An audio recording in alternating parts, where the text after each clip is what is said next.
If commitment feels like luck, not a skill, this episode will change that. You'll learn how to get in a clear mental state, make confident decisions, and actually trust yourself when you pull the trigger. This is a throwback to a really popular episode that I wanted to post again. And if you want more support mastering your mental game, Your Mental Caddy is where we train these skills every week. Are you ready? Let's get to it. Welcome to Above Par. I'm your host, Kathy Hartwood. I show you how to take more of your talent to the golf course without practicing harder, taking more lessons, or buying new equipment. I show you how to end the frustration of underperforming so you can start playing to your potential. This is where you are going to learn how to think above par so you can play below par. Let's get to it. Hello, my golf friends. Welcome back to Above Par. Super happy you're here and listening. Hopefully the weather's nice where you are and you're out playing golf, using some of the tips and advice that I give you in this podcast to your advantage so you're playing better, feeling better, scoring better, thinking better. Everything's better. With that in mind, so today what I wanted to talk to you about was being committed. I can't tell you how many times I talk to people who what they tell me is all I want to do is commit to the shot. I want to be committed. And I want to break it down to you today because there's 3 steps for you to being committed. But let's first define it. Committed is an action. It's something that we do from a state. When we say I want to be committed, it is a command to our brain. But most of us don't even know how to be committed. You can say, I really want to be committed to this shot, but you can feel the doubt and the anxiety and the nerves, and you struggle with being committed. In contrast, you know when you stand over a shot and you are committed, how great that feels and how much better your shots are and the results are. So of course we want to be committed. The reason we want to be committed is because we're up in the front part of our brain when we're committed. It is not available to you to be committed over a shot if you're in the back part of your brain. If you're in a negative state, if you are stressed or have pressure or you're angry or frustrated, you have doubt, you have nerves, you have fear, you have worry, you are not going to be able to commit because you can't think clearly. You can't make decisions. You're not up in the front part of your brain. That's why I always say that awareness is your first step. You want to be aware of where you are mentally. What are you thinking? What are you feeling? And then you've got to learn how to pivot to get yourself back into that state of being calm or certain or confident, just like Kathy did. Because from there, I have access to the part of my brain where I make decisions, where I think clearly, where I can be committed. Committed is a level of certainty in your brain. Level of safety, right? The opposite of committed is uncertain or doubt. So if uncertainty or doubt are present, you cannot be committed. You can't have both at the same time. You can't say, I don't know what the heck I'm going to do. I want to commit, right? Your brain's going to be like, what? It's not possible.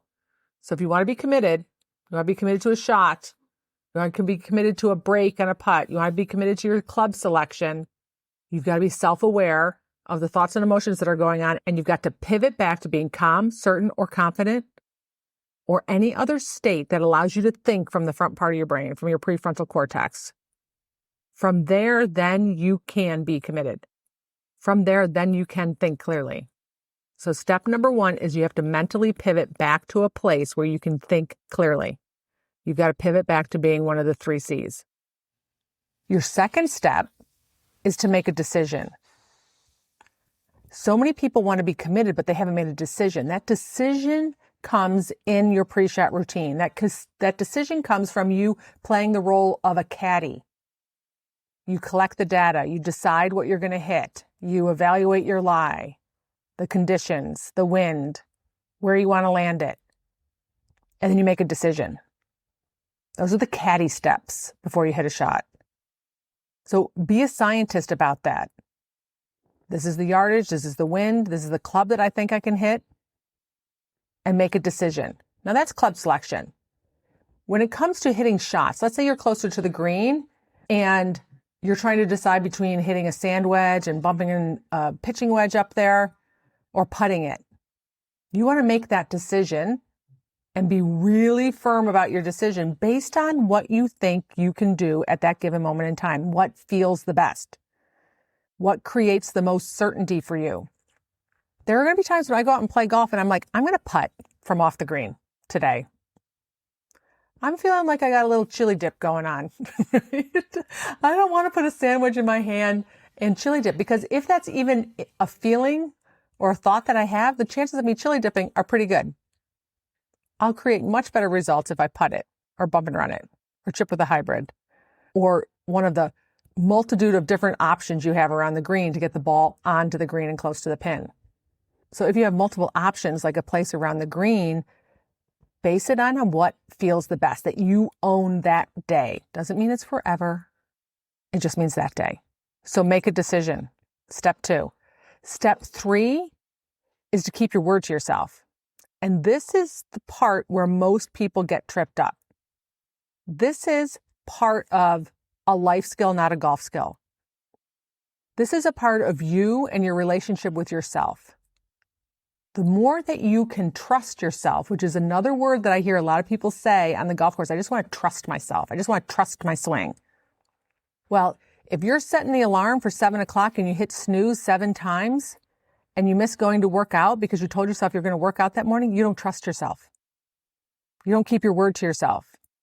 If you make commitments to yourself or to other people and don't keep them and you break them, you don't have trust with yourself. So why, when you go on the golf course and you decide it's a 7-iron and it's downhill, downwind, and this is the club, put a good swing on it, trust it, does a part of your brain sit there and go, yeah, I really don't trust you. I think you're going to try and steer this down here. I think you're going to decelerate. You want to get in the habit of practicing keeping your word to yourself on and off the golf course.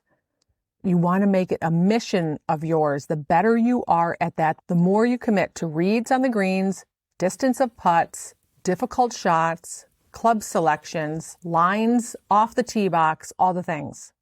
But whether you're in college and you say, I'm going to start my paper and work on my homework at 6 o'clock, but you decide to get on social media for an hour before you do it, you've just lost trust with yourself. It could be as simple as you tell someone you're going to call them back at a certain time and you don't do it. You've lost a little trust with yourself. When you decide you're going to cut out sweets for a week, but yet you're still shoving cheesecake into your face. I have no idea why I picked cheesecake. You've lost trust with yourself. Your relationship with yourself is going to build your confidence and your commitment and your trust on the golf course. So if you want to be more committed, it's 3 steps. Your first step is you got to get in the right state of mind. You've got to know how to pivot back to a place where you can use the front part of your brain, which is where we make decisions, where we think clearly. We do not make good decisions from the back part of our brain when we're in a fight or flight mode or we're in a negative emotion. So step 1, get back to calm, certain, and confident.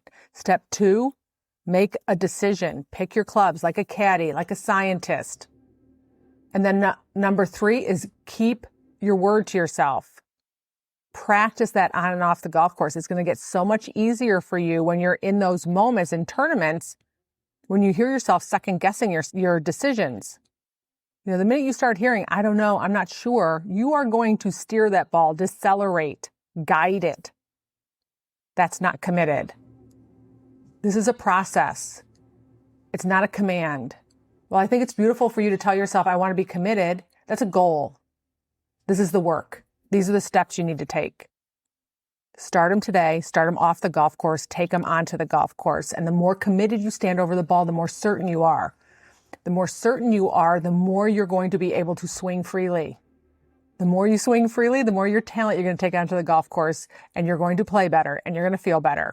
Everybody's going to be happier. And then you're going to send me an email and tell me about your success. All right, have a beautiful week, and I'll talk to you next Wednesday. And if you want help applying this on the course, you can join me inside Your Mental Caddy. Learn more at yourmentalcaddy.com. Bye.